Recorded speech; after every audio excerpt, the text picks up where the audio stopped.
ഇന്ത്യയും ഫിലിപ്പീൻസും ഓഗസ്റ്റിൽ ആദ്യ സംയുക്ത നാവിക അഭ്യാസം നടത്തും. ഇന്ത്യൻ നാവികസേനയ്ക്ക് കൂടുതൽ ശക്തി പകരാനാണ് ജലാശയത്തിൽ അഭ്യാസം നടത്തുന്നത്.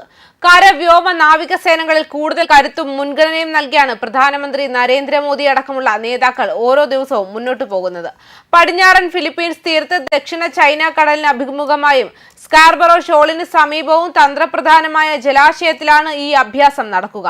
Philippines President Ferdinand R Marcos Junior August ആദ്യവാരം ഇന്ത്യ സന്ദർശിക്കാൻ ഒരുങ്ങുകയാണ്.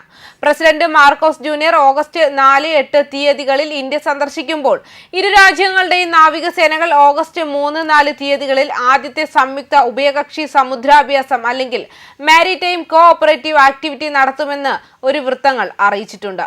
സ്കാർബറോ ഷോൾ ഫിലിപ്പീൻസും ചൈനയും തമ്മിൽ പരമാധികാരത്തിനും വിഭവങ്ങൾക്കും വേണ്ടി, പ്രത്യേകിച്ച് മത്സ്യത്തിനു വേണ്ടി ചൂടേറിയ പോരാട്ടമാണ് നടത്തുന്നത്. ഫിലിപ്പീൻസ് തീരത്ത് നിന്ന് 200 കിലോമീറ്റർ അകലെ സ്ഥിതി ചെയ്യുന്ന ഇത് അതിന്റെ പ്രത്യേക സാമ്പത്തിക മേഖലയിലാണ് സ്ഥിതി ചെയ്യുന്നത്. എന്നിരുന്നാലും ദക്ഷിണ ചൈന കടലിന്റെയും അതിന്റെ വിഭവങ്ങളുടെയും മേലുള്ള അവകാശവാദം ചൈന ഉന്നയിക്കുന്നത് ഫിലിപ്പീൻസുമായുള്ള സംഘർഷത്തിലേക്ക് നയിക്കുന്നു. 2016 UN സമുദ്ര നിയമ കൺവെൻഷൻ പ്രകാരം ചൈനയുടെ അവകാശവാദം നിരസിക്കപ്പെട്ടെങ്കിലും ബീജിംഗ് അതിന്റെ ഇച്ഛാശക്തി നടപ്പിലാക്കുന്നത് തുടരുന്നു. ഇത് ഫിലിപ്പീൻസ് സേനയുടെ ഇടയ്ക്കിടെ സമുദ്ര വ്യോമ ഏറ്റുമുട്ടലുകൾക്ക് കാരണമാകുന്നു.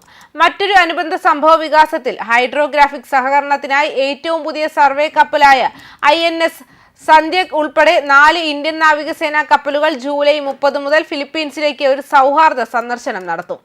ഇതുവരെ പങ്കെടുത്ത ഏറ്റവും കൂടുതൽ ഇന്ത്യൻ നാവിക കപ്പലുകൾ 3 ആയിരുന്നു. Guided missile destroyer INS Delhi, anti submarine warfare corvettes INS Kiltan, Indian navy eastern ഫ്ലീറ്റിന്റെ ഭാഗമായ ഫ്ലീറ്റ് ടാങ്കർ INS ശക്തി എന്നിവയാണ് അവസാനമായി കണ്ടത്. ഇതുവരെ ഇന്ത്യയും ഫിലിപ്പീൻസും പാസിംഗ് അഭ്യാസങ്ങൾ നടത്തിയിട്ടുണ്ട്.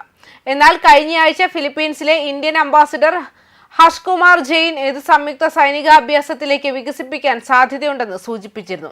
നമ്മുടെ ഇരു രാജ്യങ്ങൾക്കും സമുദ്രമേഖലയുടെ ഉയർന്ന പ്രാധാന്യം കണക്കിലെടുത്ത് സമുദ്ര സുരക്ഷയിലും ദുരന്ത പ്രതികരണത്തിലും സംയുക്ത അഭ്യാസങ്ങൾ ഉൾപ്പെടുത്തുന്നതിനായി നമ്മുടെ സഹകരണം വികസിപ്പിക്കാൻ കഴിയുമെന്നും അദ്ദേഹം പറഞ്ഞതായി ഫിലിപ്പീൻസ് വാർത്താ ഏജൻസി ഉദ്ധരിക്കുകയും ചെയ്തു. അതേസമയം ഇന്ത്യയിൽ നിന്ന് mid range BrahMos supersonic cruise missile വാങ്ങിയതിനു ശേഷം ആകാശ് ഹ്രസ്വദൂര മിസൈലുകൾ വാങ്ങുന്നതിനുള്ള ചർച്ചകൾ ഫിലിപ്പീൻസ് നടത്തുന്നതായി റിപ്പോർട്ടുകളുമുണ്ട്. $200 മില്യൺ വിലയുള്ള ഇടപാടിതെന്ന് റോയിട്ടേഴ്സ് റിപ്പോർട്ട് ചെയ്തിരുന്നു. ഫിലിപ്പീൻസ് കോസ്റ്റ് ഗാർഡിന്റെ മറ്റൊരു പ്രതിരോധ വാങ്ങലായ ALH മാരിടൈം റെക്കനൈസൻസ് ഹെലികോപ്റ്ററുകൾ 2021 മുതൽ ചർച്ചയിലാണ്. മനിലയും ഡൽഹിയും തമ്മിലുള്ള പ്രതിരോധ സമുദ്ര ബന്ധങ്ങൾ വളരുന്നതോടെ പ്രസിഡന്റ് മാർക്കോസ് ജൂനിയറിന്റെ സന്ദർശന വേളയിൽ ഉഭയകക്ഷി ബന്ധം തന്ത്രപരമായ പങ്കാളിത്തത്തിന്റെ തലത്തിലേക്ക് ഉയർത്തപ്പെടുമെന്ന് പ്രതീക്ഷിക്കുന്നു. ധനകാര്യം, പ്രതിരോധം, നിയമം, നീതി എന്നിവയുൾപ്പെടെ കുറഞ്ഞത് 10 ക്യാബിനറ്റ് തല മന്ത്രിമാർ അടങ്ങുന്ന ഒരു ഉന്നതതല പ്രതിനിധി സംഘത്തോടൊപ്പമായിരിക്കും രാഷ്ട്രപതി യാത്ര ചെയ്യുക. ഓഗസ്റ്റ് 5 പ്രസിഡന്റ് മാർക്കോസ് പ്രധാനമന്ത്രി മോദിയെ കാണും. 7-8 തീയതികളിൽ അദ്ദേഹം ബിസിനസ് ഇടപാടുകൾക്കായി ബാംഗ്ലൂരിലായിരിക്കും. ഇന്ത്യയും ഫിലിപ്പീൻസും തമ്മിലുള്ള സൈനിക ബന്ധം മെച്ചപ്പെടുത്തുന്നതിനുള്ള സമീപകാല സമ്മർദ്ദം ഇൻഡോ പസഫിക് മേഖലയിലെ ചൈനയുടെ ആധിപത്യ സ്വഭാവവുമായി ബന്ധപ്പെട്ടിരിക്കും.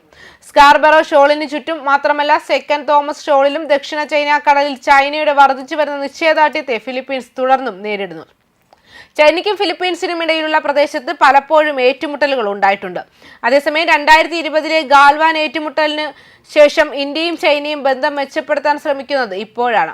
എന്നിരുന്നാലും ഇന്ത്യ ജാഗ്രത പാലിക്കുന്നുണ്ട്. പരസ്പര വിശ്വാസം വളർത്തിയെടുക്കുന്നതിന് അതിർത്തി പ്രശ്നം സമാധാനപരമായി പരിഹരിക്കേണ്ടത് പ്രധാനമാണെന്ന് ന്യൂഡൽഹി ആവർത്തിക്കുകയും ചെയ്തു.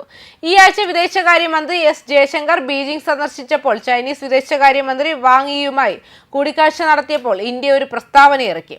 ഉഭയകക്ഷി ബന്ധങ്ങളിലെ സുഗമമായ വികസനത്തിന് അതിർത്തിയിലെ സമാധാനത്തിന്റെയും ശാന്തതയുടെയും നല്ല സ്വാധീനം ജയശങ്കർ എടുത്തു കാണിച്ചുവെന്നും വ്യക്തമാക്കി. ന്യൂസ് ഡെസ്ക് കർമ്മ ന്യൂസ്.